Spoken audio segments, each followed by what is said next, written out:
ചെയ്തു. എന്തൊക്കെ പ്രശ്നങ്ങളാണ് യാത്ര വരാൻ സാധ്യത എന്ന് ചോദിച്ചു മനസ്സിലാക്കി. അതിനെല്ലാം എങ്ങനെ ഓവർകം ചെയ്യാമെന്ന് ഞങ്ങൾ പഠിച്ചു. ദിവസങ്ങൾ കഴിഞ്ഞു പോകുന്നു. ഇനി 35 ദിവസങ്ങൾ. ജൂൺ 11 നാസ ലോകത്തിനോടായിട്ട് പ്രഖ്യാപിച്ചു, ജൂലൈ 20 എന്ന് പറയുന്ന ദിവസമുണ്ടെങ്കിൽ മനുഷ്യനെ ഞങ്ങൾ ചന്ദ്രനിൽ ഇറക്കും. ലോകം കാത്തിരിക്കുന്നതായിട്ട് ജൂൺ 16. ഇനി 30 ദിവസങ്ങൾ. തിരിച്ചു വരുമ്പോൾ കൊറോണ പോലുള്ള വസ്തുവല്ലോ സ്പേസ് യൂണിറ്റ് അറിയാലോ. ഞങ്ങൾക്ക് ക്വാറന്റൈൻ ഇരിക്കാനുള്ള ക്ലാസ് ചേർത്തി നാസയിലേക്ക് എത്തുന്നു. ഞങ്ങൾക്ക് ഇതൊന്നും ശ്രദ്ധിക്കുന്നതേയില്ല. ഞങ്ങൾ പേപ്പറുകളൊന്നും വായിക്കുന്നതേയില്ല. ഞങ്ങളുടെ ശ്രദ്ധ പൂർണ്ണമായും ഞങ്ങളെ ഏൽപ്പിച്ചിരിക്കുന്ന ദൗത്യത്തിലാണ്. ഈ 5 ദിവസം, ഇനി വെറും 4 ദിവസം, ഇനി വെറും 3 ദിവസം ബാക്കി. 3 ദിവസം ബാക്കിയുള്ളപ്പോൾ ഞങ്ങളുടെ മത്സരത്തിൽ ഞങ്ങളെ തോൽപ്പിക്കുക എന്നുള്ളതാണല്ലോ എല്ലാവരുടെയും ജോലി.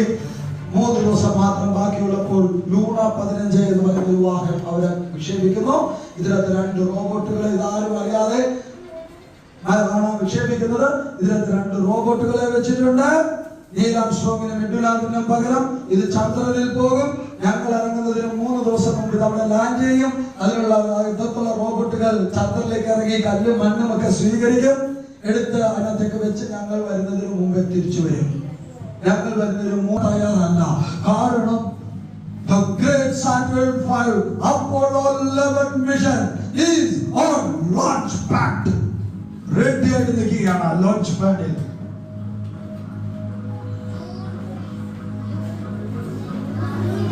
ജൂലൈ 14 ആ ദിവസം എത്തിയിരിക്കുന്നു. 28 മണിക്കൂർ മുമ്പ് തന്നെ നാസ കൗണ്ട് ഡൗൺ തുടങ്ങി. ഇനി 28 മണിക്കൂർ, 27 മണിക്കൂർ ഞങ്ങളുടെ നെഞ്ചിടിപ്പ് വർദ്ധിക്കാൻ തുടങ്ങി. എല്ലാവരും അവരുടെ അവസാന ഘട്ട പ്രവർത്തനത്തിലാണ്. ഈ ആളുകളെല്ലാം ഉറങ്ങി.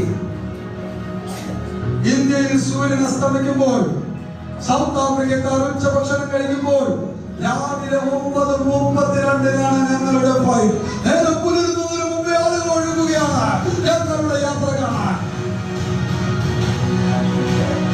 ഞങ്ങൾ റെഡിയായി, സ്പേസ് യൂണിറ്റ് റെഡിയായി. നേരെ പുലരുന്നതിന് മുമ്പേ യാത്രയാക്കാൻ വന്ന ആളുകൾ അടുത്തേക്ക് ഞങ്ങൾ നീങ്ങുന്നു. ഉയർന്നുള്ള റോക്കറ്റിന്റെ ഞങ്ങളിരിക്കുന്ന പേടകത്തിലേക്ക് കടന്നിരുന്നു. ഞാൻ ഹെൽമറ്റൊക്കെ റെഡിയാക്കി വെച്ചു. എടുക്കാനുള്ള വസ്തുക്കളെല്ലാം എടുത്തു ഉറപ്പാക്കി. പെട്ടെന്ന് ആരോ പിന്നിൽ നിന്നും ശക്തമായിട്ട് വാതിൽ അടച്ചു വരികയോ. ഇനി ഒരു മരയാത്രയില്ല, വിജയം അല്ലെങ്കിൽ പരാജയം. അതാ റോക്കറ്റ് അനങ്ങാൻ തുടങ്ങി. എന്റെ വസ്തുക്കളൊക്കെ നമ്മളടുത്തിരിക്കുന്ന വസ്തുക്കളെല്ലാം അനങ്ങാൻ തുടങ്ങി. കൈയില്ലാതെ മറക്കാൻ തുടങ്ങുന്നു, ശരീരം മറക്കാൻ തുടങ്ങുന്നു. റോക്കറ്റ് സെക്കൻഡുകൾ മാത്രം. ലോകത്തിന്റെ മുഴുവൻ കൈയടികളും ഏറ്റുമേടിച്ചുകൊണ്ട് അപ്പോളോ 11 ചന്ദ്രനിലേക്ക് കുതിക്കുകയാണ്.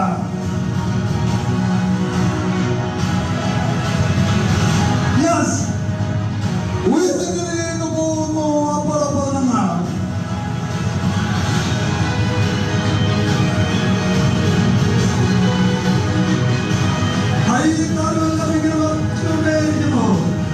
ആദ്യത്തെ ഘട്ടം 2 മിനിറ്റ് 43 സെക്കൻഡ് എഞ്ചിൻ മാറി. അടുത്ത ഘട്ടവും മാറി. ഭൂമിയെ ഓർമ്മിച്ചു ചെയ്തു. ചന്ദ്രനിലേക്ക് വാഹനം കുതിച്ചു. സക്സസ്. ഭൂമിയുടെ ഗ്രാവിറ്റി കുറഞ്ഞു വരുന്നത് കാണാനും അനുഭവപ്പെടാനും തുടങ്ങി. ഇപ്പോൾ വാഹനത്തിൽ തള്ളലുണ്ടായി. ഇനി ഭയക്കണ്ട, ചന്ദ്രന്റെ അടുത്ത് വരെ ഞങ്ങൾ എത്തുമെന്നുള്ള കാര്യം ഉറപ്പായി. ഇനി വെറും 100 കിലോമീറ്റർ മാത്രം.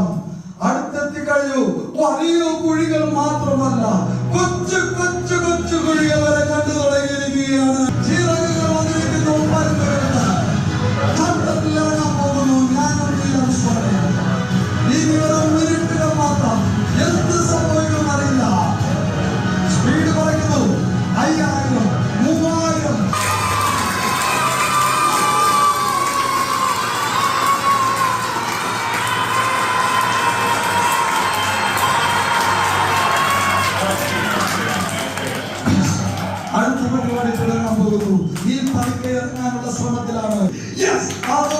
പറയുന്നു, മനുഷ്യനാദ്യമായി ചുവട് വെച്ചിരിക്കുന്നു ചന്ദ്രനിൽ, അതിനെ മനുഷ്യന്റെ കാൽപാദങ്ങളിലാക്കിയിരിക്കുന്നു.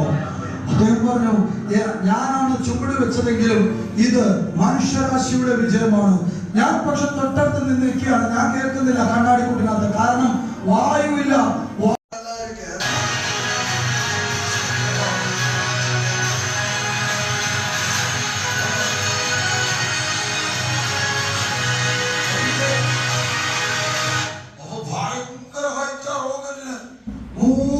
കെട്ടിടത്തിന് അത്രയും വലിപ്പമുണ്ട്. എറണാകുളത്ത് പോയിട്ടുണ്ടോ?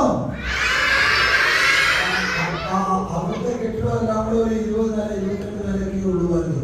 അതിനേക്കാൾ വലുതാണ് ഈ റോക്കറ്റ്. അതിന്റെ മേളിലോട്ട് ഇങ്ങനെ കയറിയിരിക്കണം.